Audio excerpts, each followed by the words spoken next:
100% électrique et hydrogène, le e-Rally Monte-Carlo est de retour en 2021 après avoir subi les intempéries dévastatrices de la tempête Alex il y a 12 mois. Une situation qui avait provoqué l'annulation de l'épreuve.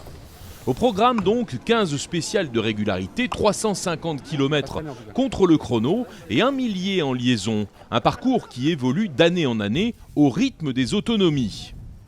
Les voitures se sont améliorées, c'est indéniable et je crois que c'est le reflet de l'évolution actuelle de la mobilité propre. Elles ont une autonomie maintenant qui dépasse les 400 km, donc ça nous permet de faire des étapes relativement longues systématiquement et ça nous permet aussi de mettre en évidence pendant le retour depuis Valence jusqu'à Monaco la capacité de ces voitures à se sublimer pour dépasser justement leur autonomie.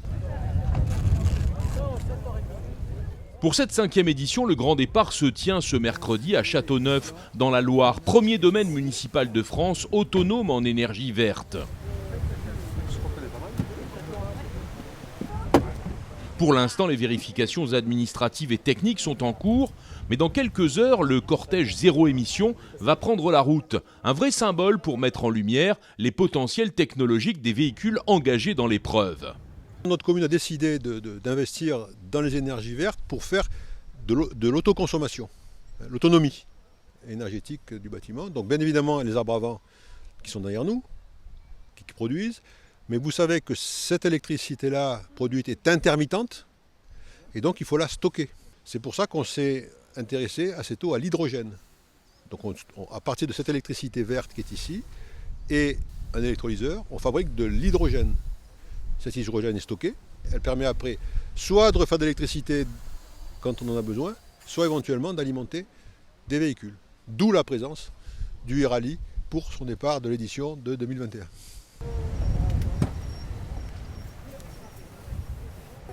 Ils sont 53 au départ à la suite de 2 forfaits de dernière minute, 21 modèles représentés, 16 marques automobiles.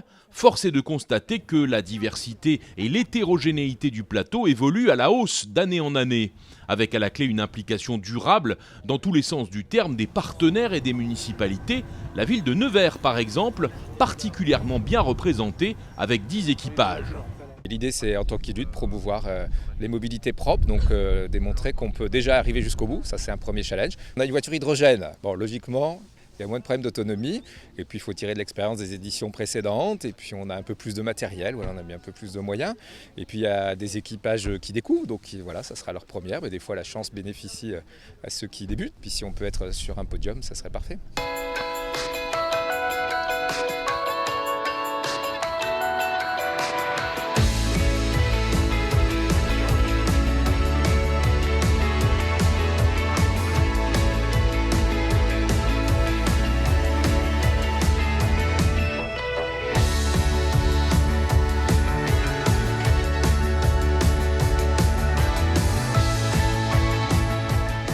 Le départ de cette première étape se déroule donc au pied du château du Mollard en début d'après-midi, 188 km, direction le Champ de Mars de Valence, en passant par 3 spéciales de régularité.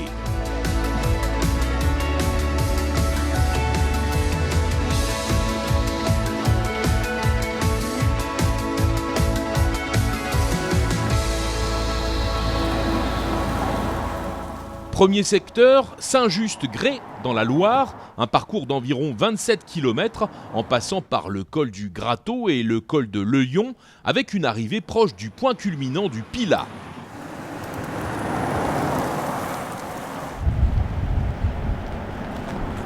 En ce début d'épreuve, il y a ceux qui découvrent et ceux qui sont déjà dans un bon rythme. Il faut reconnaître que de nombreux équipages sont de vrais spécialistes, reconnus internationalement. Plus encore cette année que les précédentes, le e-Rally impressionne par la qualité de son plateau. Frédéric Ozon, sur Tesla, est le tenant du titre et il n'est pas seul. J'ai gagné il y a 2 ans avec ma femme, mon épouse, et cette année je récupère mon ancien copilote. Donc on va voir, il a beaucoup de pression et on va voir ce qui va se passer pour lui.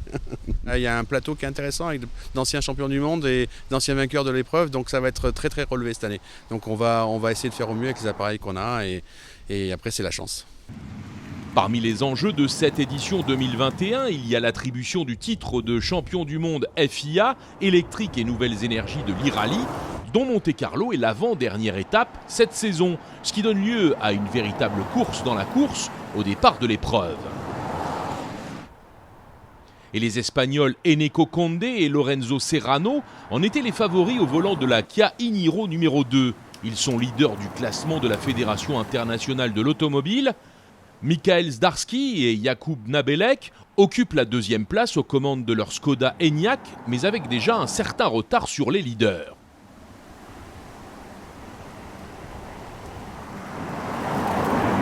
Vainqueur de l'épreuve en 2017 et champion ENEC FIA en 2018, l'équipage de cette Porsche Taycan, Didier Malga et Anne-Valérie Bonnel, participent au championnat FIA dont ils occupent actuellement la 7e place.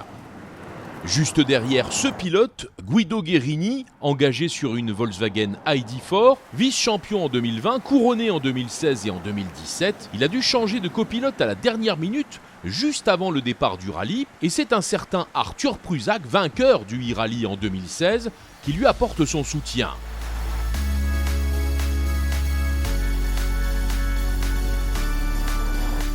C'est ensuite en milieu d'après-midi que les équipages se sont engagés sur la trentaine de kilomètres de la spéciale de Vanosque-Saint-Bonnet-le-Froid pour retrouver les terres historiques du rallye Monte-Carlo et quelques-uns des lieux mythiques de l'épreuve, parcourus à une autre allure puisque, contrairement au rallye WRC, ici c'est une vitesse moyenne qu'il faut respecter à chaque instant.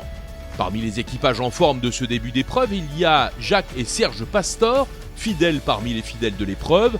Toujours sous les couleurs de la mairie de Monaco, ils occupent la tête du classement général à l'issue de ce premier secteur. Sur cette Porsche Taycan, Eric Friedrich et Pierre-Henri Gouldin représentent l'association Sport et Plus, marrainée par Margot Lafitte, dont la vocation est d'améliorer le quotidien des enfants hospitalisés.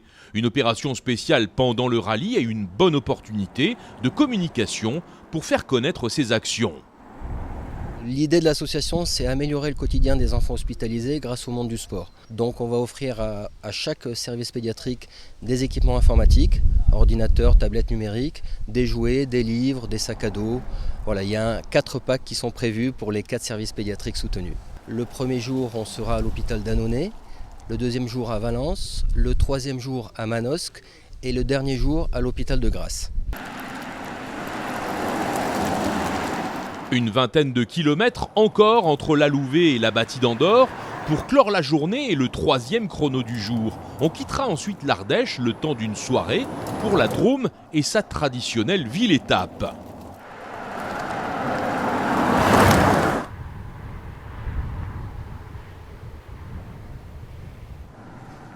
« 20 km qui permettent à Christian Grimaldi et Jean-Baptiste Lotti sur une Skoda Enyaq de remporter ce dernier chrono de la journée.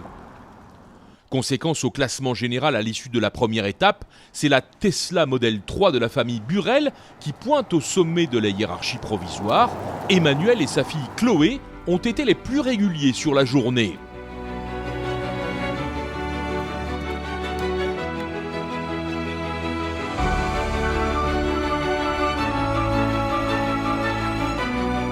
Valence accueille comme souvent les concurrents au terme de cette première étape. Au programme, recharge sur le Champ de Mars et comme toujours, la chaleur et la convivialité, des moments d'exception.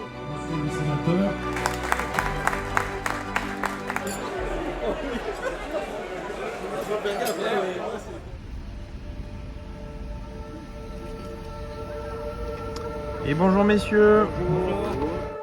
C'est aux premières lueurs du jour que les équipages sont lancés dans le secteur chronométré d'ouverture, le 4e du rallye. Un parcours d'un peu moins de 25 km qui relie Champis à la Mastre, en Ardèche, en passant par Giloc et l'école des maires et de Saint-Genest. Cette deuxième journée du e-rallye Monte-Carlo 2021 sera constituée d'une boucle au départ et à l'arrivée de Valence dans la Drôme, en passant par bon nombre de hauts lieux de l'épreuve mythique organisée par l'Automobile Club de Monaco. C'est ensuite encore un peu plus de 20 km qui constituent la deuxième spéciale de régularité de ce jour. Le col des Fourches au programme, entre le Chélard et Marcol-les-Eaux, qui feront office de collation en ce début de matinée. Sur un terrain gras humide, le challenge de la régularité sur ces routes sinueuses est rendu un peu plus délicat encore. La principauté engagée depuis longtemps dans la transition écologique, qui marque avec fidélité depuis plus de 20 ans son attachement à l'utilisation des nouvelles énergies dans la mobilité du quotidien, notamment par la présence de l'écurie Dagemunegu. Plusieurs équipages y représentent les services publics à chaque édition, la mairie, la direction de l'aménagement urbain et la force publique cette année. Sur cette BMW i3 flanquée très à propos du numéro 18, c'est une première participation au e-Rally Monte-Carlo pour Philippe Ségura et Xavier Boss, respectivement sapeurs-pompiers et carabiniers du Prince. Ils découvrent donc la spécialité. On a essayé de se mettre au niveau des autres de l'équipe qui ont fait bien mieux que nous hier. On essaye de les suivre. Encourageant, sachant qu'on arrivait de rien, de zéro. Et on apprend vite. Bon, après, on a été aidé par nos collègues de la mairie. J'ai un bon copilote qui a bien étudié le parcours. Et moi, je fais qu'accélérer, freiner. Donc ça se passe très bien. On est très content de représenter notre unité comme ça. On espère rester dans les 10 premiers jusqu'à la fin maintenant. Pour les deux hommes, ce sera même un meilleur temps à la clé dans la 5e spéciale du rallye. Un secteur qui s'enchaîne quasi directement avec le suivant, entre Albon d'Ardèche et Saint-Barthélemy-le-Meil, où l'on franchit allègrement le col de la Faille pour redescendre vers Valence. Le team e-Born fait un début de course prometteur, constitué de 3 équipages cette année, qui remontent petit à petit vers le top 10. Il y a là Jérôme Aymar et Benoît Vigne, engagés sur une Peugeot 208, également sur Peugeot François Macario et Jean-Ludovic Edmond, et le mieux placé étant le chef étoilé Michel Chabran, copiloté par Éric Malen, qui place sa Renault Zoé en 6e position à cet instant. Avec un numéro 26 bien dromois, il représente un réseau public de 1200 bornes de recharge sur 11 départements et trouve une exposition parfaite sur le e-Rally Monte-Carlo.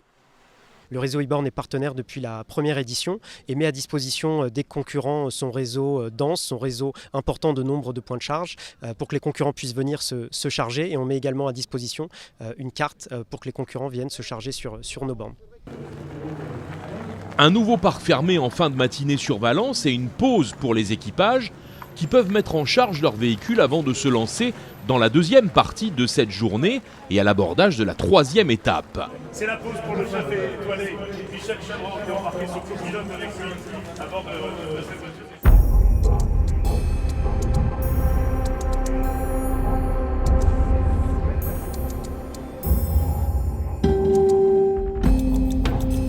Salut. De ce rallye. Merci.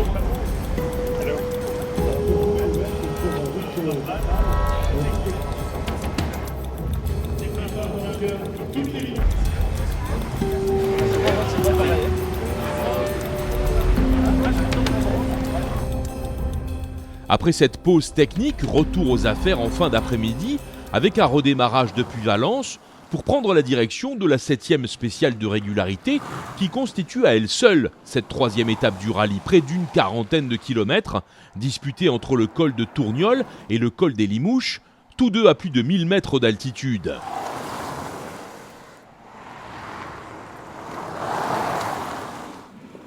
C'est donc la SR7 entre Barbière et Combovin qui voit la victoire et même un doublé du Team Avis sur des Renault Zoé. Avec Marie-Christine Perrin et Odile Baudin à la 2e place, une histoire de famille, ce classement de la 7e spéciale, car Michel Perrin, copilote de Serge Garozzi, a fait du bon travail et remporte l'étape. Avant un retour sur Valence qui conclut la journée et ouvre les perspectives d'une 4e étape disputée entre la capitale de la Drôme et le port de Monaco. Valence, ville-étape incontournable du rallye Monte-Carlo dans sa version WRC, historique ou zéro émission. Très bien. Cool. Ouais.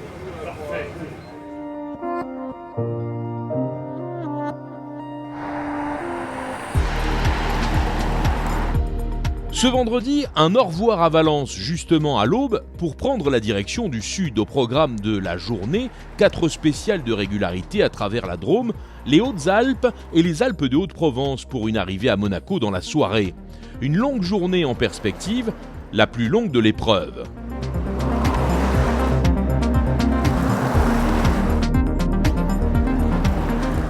Journée qui démarre sur le 8e secteur du rallye disputé entre Saint-Nazaire-le-Désert et La Motte-Chalancon. Un peu plus de 20 km dans des paysages bien connus des habitués, chrono remporté par Raoul et Caroline Fesquet sur leur Tesla Model 3. Et c'est également en terrain conquis que la caravane de ce 5e e-rallye Monte-Carlo arrive sur le parcours de la SR9 qui relie Montauban sur Louvèze à Villebois-les-Pins, dernier secteur disputé cette année dans le département de la Drôme, avec le passage au célèbre col de Perty. Partis aux avant-postes au début de cet avant-dernier tronçon, sur une Skoda Enyaq, Jean-Guillaume Jamin et Stéphane Leroux étaient aux trousses de Frédéric Lanciot et Nicolas Buot volant d'une Volkswagen ID4 en tête de l'épreuve. Mais la journée va être longue, avec beaucoup de changements à la clé.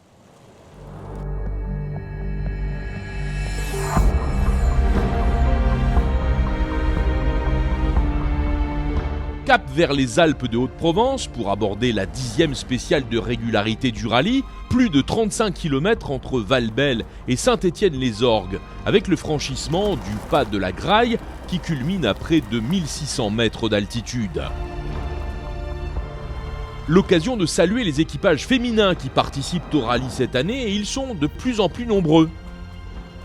Karel Colibert et Nathalie Sbinden, Renault Zoé, Valérie Alquier et Charlène Chicon, Fiat 500, Marianne Allais et Laurine Olivier sur une Renault Zoé, Nathalie Rousset et Nadine Mange au volant d'une Audi Q4 e-tron, l'équipage Cécile Goron, Maëva Rouverol et les mieux classés Marie-Christine Perrin et Élodie Baudin aux commandes de leur Renault Zoé.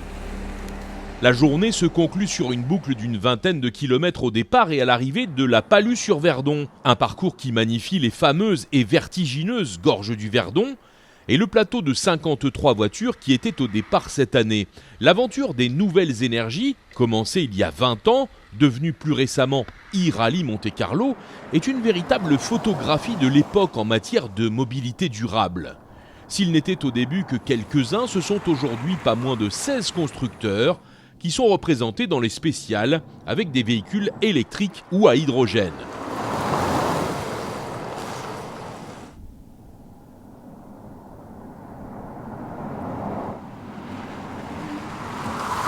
C'est enfin une liaison routière qui mène les concurrents vers la principauté de Monaco. Évidemment, le passage sur le port, sur le perron de l'Automobile Club de Monaco, a déjà un petit goût de victoire pour certains, heureux de rallier la dernière ville-étape du rallye.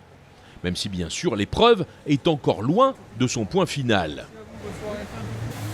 58 ? Allez, c'est parfait.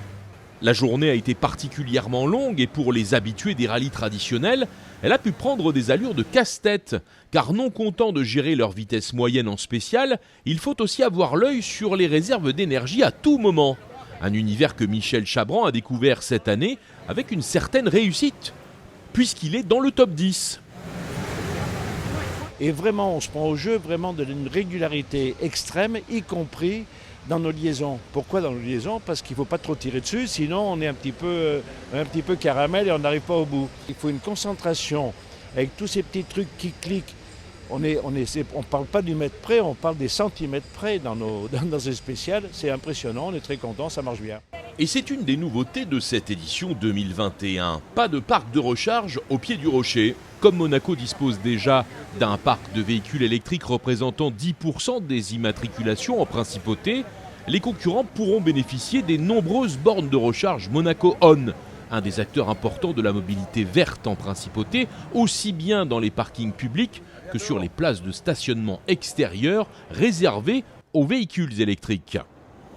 Ce soir, tous les concurrents du e-rallye pourront bénéficier des infrastructures de recharge électrique qu'on a à la fois dans les parkings publics et sur la voirie. Ils pourront visualiser en temps réel sur l'application Your Monaco la disponibilité et la localisation des bornes. À ce jour, la marque Monaco On est déployée dans les parkings publics avec au total 7 parkings qui sont équipés, représentant 113 bornes de recharge. Et en voirie, à ce jour, on comptabilise 17 bornes qui permettent d'accueillir 2 véhicules simultanément. Une épreuve en prise directe donc avec les préoccupations et les réalités de notre époque. Au départ de Monaco, première voiture à 8h du matin, direction le département du Var pour aller flirter avec des spéciales aux noms évocateurs. C'est par exemple le col de Grattelou qui fait l'ouverture des 15 premiers kilomètres de régularité et qui constitue le 12e chrono depuis le début du rallye. Solides, les équipages de pointe semblent se confirmer en bonne forme, mais ce n'est peut-être qu'une impression passagère car le tracé a été étudié pour poser des difficultés aux équipages avec des ruptures de rythme et des différences de terrain qui rendent délicat le maintien d'une vitesse moyenne. Dernière journée de cette 5e édition du e-Rally Monte-Carlo et ce millésime 2021, déjà riche en nouveautés, propose également un parcours revisité, on l'a déjà constaté, et cela se confirme lors de cette ultime étape.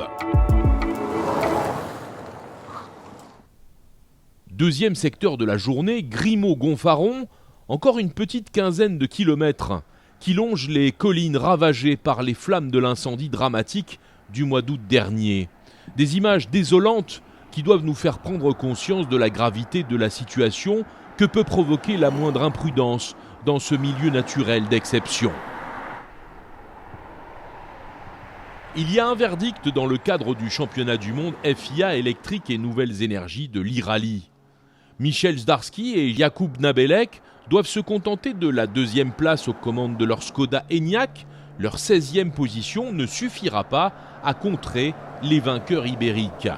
Eneko Condé et Lorenzo Serrano étaient les favoris au volant de la Kia e-Niro numéro 2. Ils sont à présent titrés avec une confortable avance sur leurs poursuivants, et ce avant même le terme de cette saison qui doit prendre fin en Italie dans les semaines qui viennent.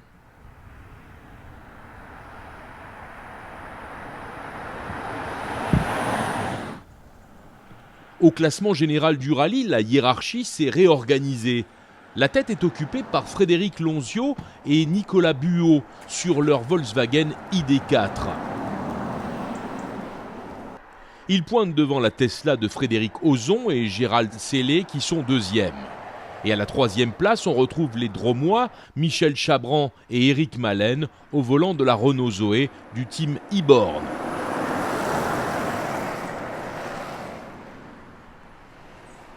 A l'inverse, rien ne va plus pour Jean-Guillaume Jamin et Stéphane Laureau, dont la Volkswagen ID3 recule au classement. Voilà pour l'état des lieux sur le podium virtuel, avant le passage au contrôle du Luc en Provence.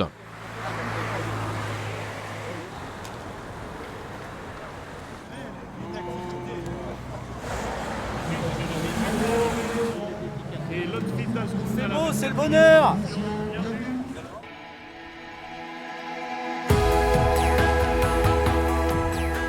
La spéciale de régularité, la Motte Bagnole en forêt, disputée en début d'après-midi, encore une fois sur une quinzaine de kilomètres, a également apporté son lot de difficultés et de rebondissements dans le déroulement de cette dernière étape.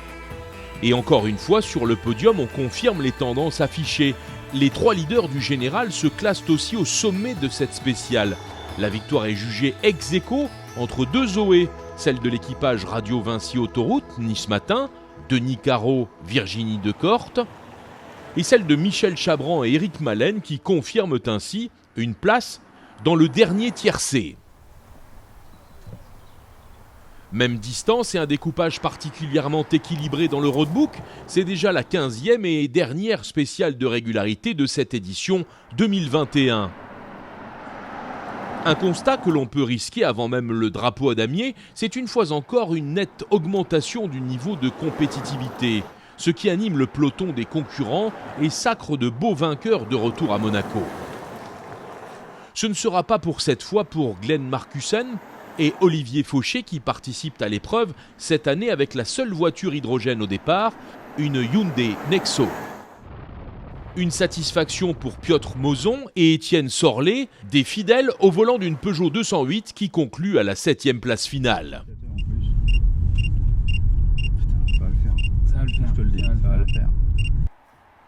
Bref, un retour discret, électricité oblige, mais victorieux sur Monaco pour l'équipage de la Volkswagen ID4 numéro 14, Nicolas Buot rejoint ainsi son père Didier au palmarès de l'Automobile Club. Celui-ci avait remporté l'historique avec Jean-Jacques Compas en 2006. Avec Frédéric Loncio, il remporte le e-Rally Monte-Carlo 2021. Pour l'instant, je réalise pas, on ne réalise pas, on n'y croit pas encore. Enfin, c'est bien sûr, c'est un rêve pour nous. C'est la 4e participation pour l'e-Rally et c'est vrai que cette fois-ci, je trouve qu'il est particulièrement abouti. Il est spécial à la fois de belles spéciales, compliquées. Le rallye s'est durci aussi, de par aussi également l'autonomie des voitures électriques qui a augmenté. Encore une belle aventure. Une belle édition sportive, une belle aventure humaine pour les 53 équipages au départ, ce qui ne peut que combler les organisateurs de cette épreuve à nul autre pareil. Je pense que les concurrents sont contents, que le parcours a été fait dans des conditions merveilleuses et ensuite nous avons profité d'un temps exceptionnel. Le retour des concurrents sont tous contents de cette édition, qu'elle a été vraiment fabuleuse et je pense que ça sera la meilleure édition depuis le début de ces e-rallyes. La satisfaction du devoir accompli sur le port de Monaco avec en prime une place sur le podium et une métaphore gourmande pour l'escapade électrique de Michel Chabran. Je crois qu'on a fait une bonne journée. Je dis, toi Eric, là, on dit des fois que tu conduis avec des œufs sous le volant. Alors ce matin, dans les premiers, je dis on va peut-être mettre des œufs de caille. Et puis après, je dis on va mettre des grains de caviar sous le volant pour ne pas les écraser. Et c'est comme ça, c'est lui, il m'a dit c'est comme ça que ça a fonctionné. Parce qu'il faut que j'écoute. Hein. Alors, il me disait, machin, un peu trop vite. Oui, un peu trop vite, tu as 50 cm d'avance. Voilà, un peu trop vite. Tu freines et on est bien. Voilà. Mais on a passé un bon moment. Grâce à lui, je connaissais Godès de plomb. Maintenant, je connais Godès de plume. Parce qu'il arrive enfin à accélérer et freiner doucement. Bon, il y a encore quelques écarts dans certaines spéciales et des pénalités, mais on a passé un super moment. Parmi les derniers arrivés à Monaco, le double mixte de l'équipage Radio Vinci Autoroute Nice Matin, Denis Caro et Virginie Decorte, qui une fois le rallye terminé retrouvent leur réflexe professionnel pour une interview croisée. Denis, qu'est-ce qui fait la différence? Qu'est-ce qui fait qu'on devient un bon pilote?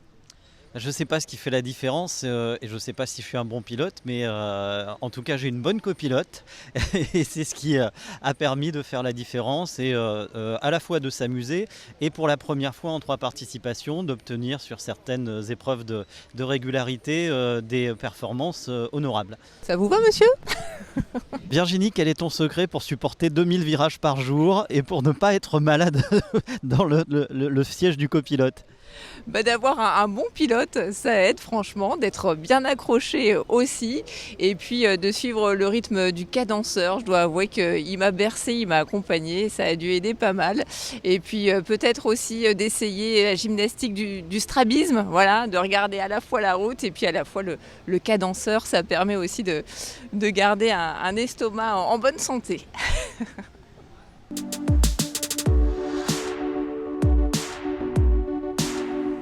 Simplicité et bonne humeur restent les dénominateurs communs du rallye Monte-Carlo dans sa version zéro émission. Preuve que l'on peut mélanger avec bonheur les traditions du rallye le plus prestigieux et les nouvelles technologies de pointe pour la préservation de l'environnement. On le constatera encore à l'occasion de la cérémonie protocolaire de remise des prix qui se tient cette année au Monte-Carlo Bay.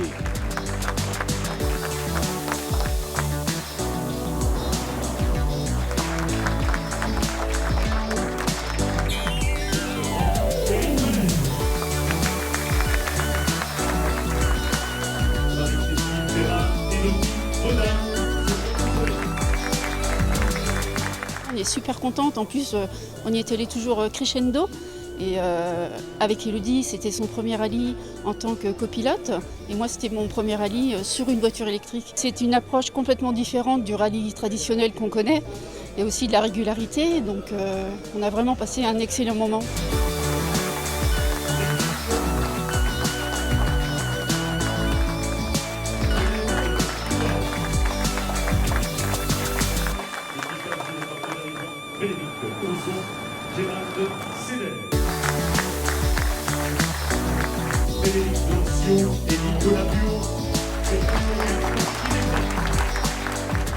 Le sérieux des enjeux et la conscience des priorités n'enlèvent rien à l'ambiance bon enfant qui règne à l'occasion des épreuves routières.